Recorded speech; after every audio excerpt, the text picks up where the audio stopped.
الله وبركاته. الحمد لله والصلاة والسلام على رسول الله محمد بن عبد الله وعلى آله الطيبين الطاهرين وأصحابه الغر الميامين ومن تبعهم بإحسان إلى يوم الدين. أشهد أن لا إله إلا الله وأشهد أن محمدًا عبده ورسوله. أما بعد، أعوذ بالله من الشيطان الرجيم. بسم الله الرحمن الرحيم. كنتم خير أمة أخرجت للناس تأمرون بالمعروف وتنهون عن المنكر وتؤمنون بالله. وقال في موضع آخر: وكذلك جعلناكم أمة وسطا لتكونوا شهداء على الناس ويكون الرسول عليكم شهيدا. اس تاریخی مناسبت سے اور اپنے جلوں میں طرح طرح کی تاریخ سمیٹے ہوئے ہندوستان کی متحدہ پلیٹ فارم مسلمانان ہند کا اور کئی ناحیے سے پورے ہندوستان کا آج کسی مقصد کے تحت یہاں حاضر ہے اور بڑے مقصد کے تحت حاضر ہے. صرف مسلم پرسنل لا کا مسئلہ نہیں ہے، یہ پرسنل لا کا مسئلہ ہے. اور صرف پرسنل لا کا مسئلہ نہیں ہے بلکہ بھارت کی جو مہان دیش ہے، وشو میں اپنا ایک مقام رکھتا ہے، خاص طور پر اپنی تہذیب و ثقافت کی حیثیت سے بھی، اور اپنی سنسکرتی اور اپنی بکلمونی اور اپنی گنگا جمنی اور اسی طریقے سے اپنے بہت سارے امتیازات اور اختصاصات کے ساتھ.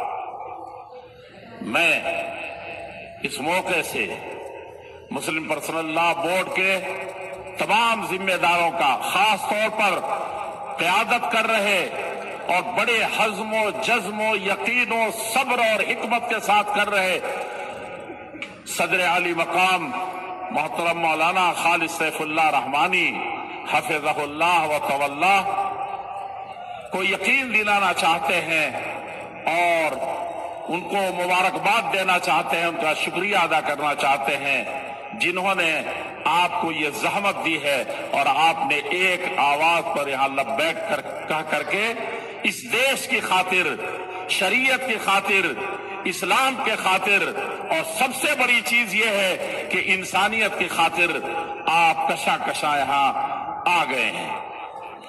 میں اہل بنگلور کا بھی بہت دل کی گہرائیوں سے ممنون ہوں. ہمارے والنٹیئر راستے میں ہم نے دیکھا کہ کس طریقے سے وہ دن ہی سے پورے طور پر لگے ہوئے ہیں، لیکن یہاں کی انتظامیہ بھی اور یہاں کے ہر طرح کے لوگ. میں آج بہت سخت بیمار پڑ گیا، اچانک گیا، مجھے تو کوئی مسلمان ڈاکٹر نہیں ملا تھا، نرس نہیں ملی تھی. میرا موزہ اپنے ہاتھ سے نکالا، جب تھوڑا سا وہ ہوا تو اس بہنوں نے لپک کر کے اس موزے کو لیا. میں دھیرے دھیرے بلا رہا تھا کسی کو کہ ہمارے ساتھ جو لوگ ہیں وہ آ کر کے لے لیں. یہ اس کی بھی حفاظت کرنے کی ذمہ داری مسلم پرسنل لا بورڈ نے لی اور اس کو نبھایا ہے مختلف اوقات سے. اور کیوں نہیں نبھاتے؟ آپ کی تاریخ ہے، آپ کے آباء و اجداد کی تاریخ ہے، آپ کے اسلاف کی تاریخ ہے، اور آپ پورے طور پر سر سے کفن باندھ کر کے اس دیش کی خاطر نکلے تھے. جس ایمان کی حفاظت کی بات کہی جا رہی ہے اور جس شریعت و اخلاق اور ایمان کی بات کہی جا رہی ہے اس کی خاطر نکلے تھے. اور آپ نے جہاد کا فتویٰ دیا تھا انگریزوں کے خلاف، اور 150 سال تک آپ نے 30 مسلح جہاد کیے تھے. فتویٰ دینے پر صرف گھر میں بیٹھ نہیں گئے تھے، صرف ابو طالب رحمانی صاحبہ کے تقریر کر کے دلوں کو گرما کے نہیں چلے گئے تھے، بڑے اور بھی ہمارے معززین، بلکہ آپ نے مسلح جہاد کیا تھا اور اس دیش کو آزاد کرانے کے لیے، اپنے ایمان کو بچانے کے لیے اور یہاں کے مانوتا کو اس کو صحیح رخ پر ڈھالنے کے لیے، جہاں نہ مسجد محفوظ تھی، نہ مندر محفوظ تھا، نہ کوئی اور کسی طرح کی عبادت گاہ محفوظ تھی، لیکن 150 سال بعد پتہ چلا کہ نہیں، یہ صرف ایک جماعت کی، ایک ورگ کی اور صرف مسلمانوں کی قربانی سے، اور مسلمانوں میں بھی جو بٹ جاتے ہیں، کبھی کٹ جاتے ہیں، کبھی ڈگ جاتے ہیں کہیں، اس سے بھی کام نہیں بنے گا۔ نعرہ لگا دیا تھا، ہندو مسلم سکھ عیسائی آپس میں سب بھائی بھائی۔ تو کہا 150 سال کی تاریخ، اس کی حقیقت میں وہ اس کی کسی طریقے سے اس کی خفت نہیں کرنا چاہتا۔ اگر آپ کو دل میں کہیں سے وسوسہ پیدا ہو تو میں کہنا چاہتا ہوں کہ اسی تاریخ کی طرف اشارہ کر کے نہیں، ببانگ دوحل کہا تھا پنڈت جواہر لال نہرو نے، جسے علی میاں ندوی دنیا کی ایک بڑی شخصیت نے اپنی کتاب میں لکھا تھا، لو وضعنا تضحیات اہل الہند کلہم فی کفۃ میزان و تضحیات اہل صادق پور فی کفۃ میزان اخری لرجحت کفۃ اہل صادق پور۔ سارے ہندوستانیوں، متحدہ ہندوستان کی، اس میں جاوا سماترا بھی تھا، یہ لنکا بھی کسی نہ کسی حیثیت سے آتا تھا، اور یہ پورا خطہ جو متحد اکھنڈ بھارت کہلاتا تھا۔ اور ہم نے تو جو سینٹر بنایا تھا وہ سرحد پر بنایا تھا، وہ افغانستان پر۔ اس وقت اکھنڈ بھارت کسی کو سوچ رہی ہے، ہم اس کی تاریخ جانتے ہیں، ہم نے اس کی حفاظت کی تھی اور اسی طریقے سے اس دیش کو دینے کی کوشش کی تھی۔ لیکن ہائے، کبھی آپ ہندو مسلم بڑھ جا رہے ہیں، کبھی سکھ عیسائی بڑھ جا رہے ہیں، کبھی مسلم بڑھ جا رہے ہیں، کبھی ہندو ورگوں میں بڑھ جا رہے ہیں۔ یہ جینے کے لچھن ہرگز نہیں ہے۔ میں کہہ یہ رہا تھا کہ جب یہ نعرہ محسوس کیا کہ صرف قربانیوں کے دینے سے اور کسی ایک کے فدائیانہ کردار کی وجہ سے ہم نہیں آزاد ہو سکتے، تو اس وقت جب یہ نعرہ لگا تھا تو وہ چند ہی دنوں کے بعد آزادی آ گئی تھی، لیکن اس وقت بھی صفوں میں گھس گئے تھے لوگ اور طرح طرح کے نعرے لگے تھے، اور ان نعروں کو بھی پورے طور پر ہم نے دبا دیا تھا، اس کو بالکل بیٹھا دیا تھا اور کہا کہ یہ تفریق نہیں چلے گی، ایسا نہیں چلے گا۔ یہی قطب مینار کی اونچائیوں پر کہا تھا مولانا ابوالکلام آزاد نے، اشارہ کر کے کہ قطب مینار کی اس بلندیوں پر آ کر کے آسمان سے کوئی فرشتہ تڑپ کر کے اتر آئے اور کہے کہ اسی لمحے تم کو دیش کی آزادی کا پروانہ مل جائے گا۔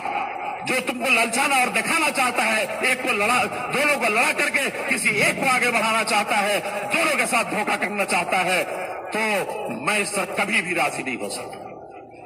یہ میں کوئی تقریر نہیں کر رہا ہوں، حالات کے رخ کو نہیں بلکہ اس کے انجام کی طرف، جس تیزی سے ہلاکت کی طرف بڑھ رہے ہیں ہم، ہمارا ملک بڑھ رہا ہے اور ہماری سنسکرتی خراب ہو رہی ہے، اور خونوں میں جو ایک ہی رگ ہمارے ایمان اور عقیدے کے مطابق دوڑ رہا، صرف پرسنل لا کا مسئلہ نہیں ہے۔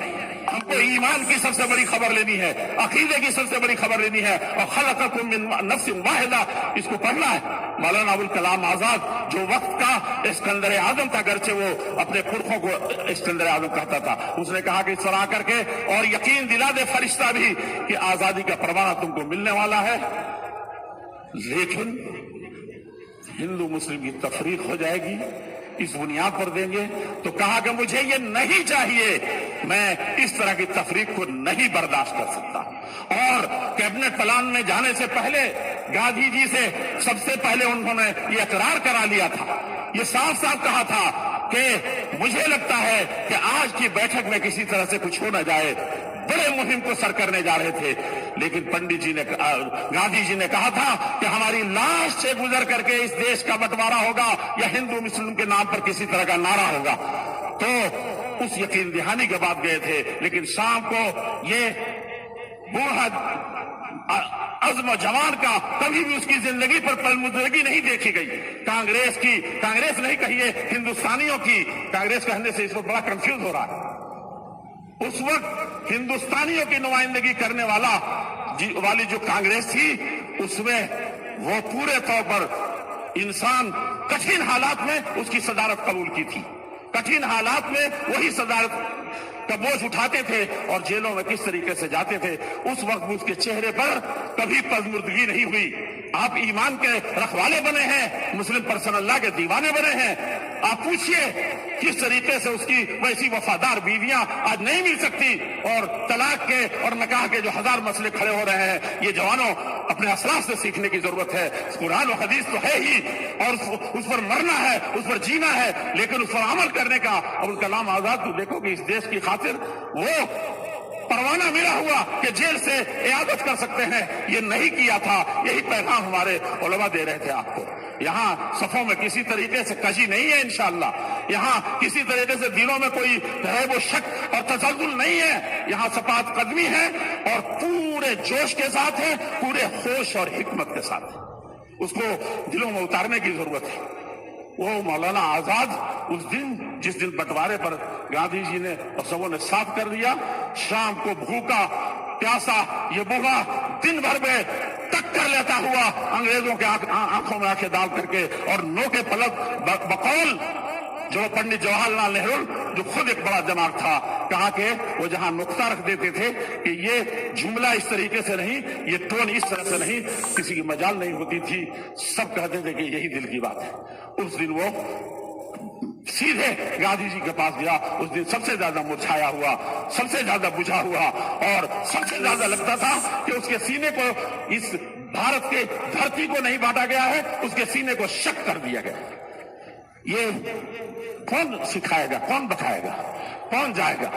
میں عزیزوں بزرگوں، باتیں ہمارے بہت سے بزرگ باقی ہیں وہ کہیں گے، لیکن میں کہتا ہوں کہ پرسن اللہ کی حفاظت، مسلم پرسن اللہ کی حفاظت کا مسئلہ صرف نہیں ہے، اور اگر ہے تو وہ حفاظت اول اور آخر آپ کو کرنی ہے، کریں گے بولے انشاءاللہ، آپ بولے انشاءاللہ، آپ کریں گے تو ذرا جگر تھام کے بیٹھو، میری ایک باری آئی ہے۔ وہ جانتے ہیں کیا ہے؟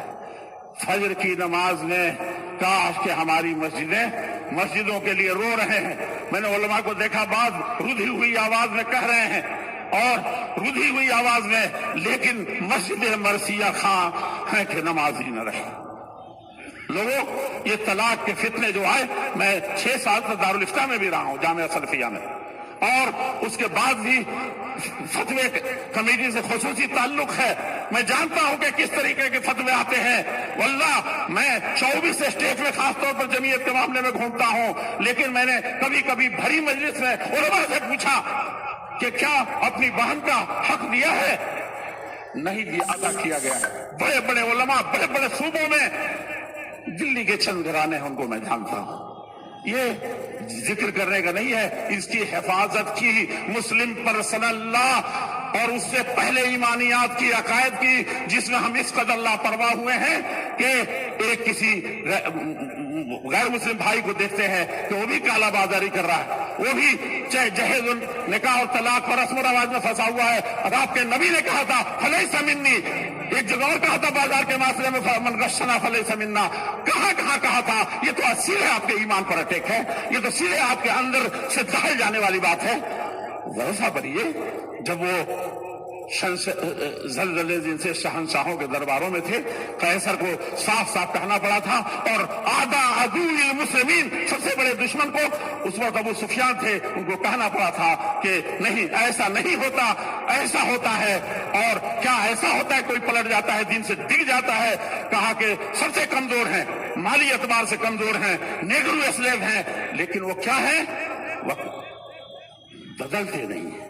وَإِن فُرِّقْتَ وَإِن قُتِلْتَ، اور اس کے بعد صاد کیا تھا اس نصرانی نے جس کے دین کے بقایا، دین کی خوبیاں موجود تھی انجیل کی، اس نے کہا وَكَذَلِكَ الْإِيمَانُ وَإِذَا وَقَرَ فِي الْقَلْبِ، پر یہ بخاری شریف۔ میں بات ختم کرنے سے پہلے یہ کہنا چاہتا ہوں کہ آپ کا جوش جنون اور آپ کا حوصلہ یہ 1 سیکنڈ کے لیے بھی پست نہیں ہونا چاہیے، لیکن ہوش اور حکمت جو آپ کا تر امتیاز تھا، بڑے بڑے چیزیں آئی، ہم نے دیکھا تھا، اللہ کے نبی کہنے پر مجبور ہوئے تھے، کأنہ مثل حرب، دیکھو یہ لگتا ہے کہ آگ لگا دے گا، وہاں پر آپ نے کس طرح سے مظلوم تھا، کیسا تھا، آپ جذباتیت کے شکار نہ ہو.